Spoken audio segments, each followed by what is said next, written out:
আরে তুই কি মাতাল? তোর মার ঘরে জন্ম নিয়া, বাপের ঘরে ঘুমাইয়া, 3 বেলা ভাত খাইয়া তুই জানোয়ার সেজদা করস না, একটা ওয়াক্ত নামাজ পড়স না, তুই মানুষের বাচ্চা হইলি কেমনে বেটা? এই বেহায়া, বেনামাজি, আজকের সারাদিনে যারা 1 ওয়াক্ত নামাজ পড়ো নাই, বের হ বেটা তুই বেটা। বেশরম,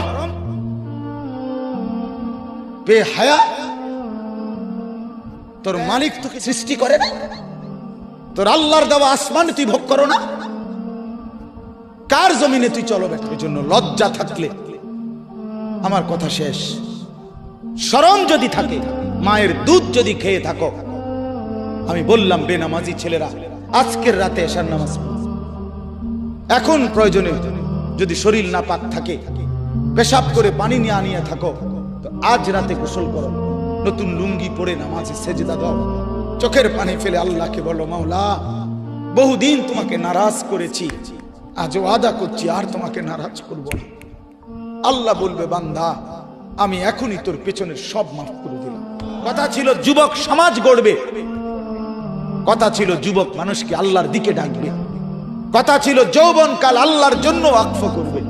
আজ দিয়া দিছে নারীর কাছে, জিনার ব্যভিচারের কাছে, মদ আর জুয়ার কাছে, মোবাইলের কাছে। আস্তাগফিরুল্লাহ।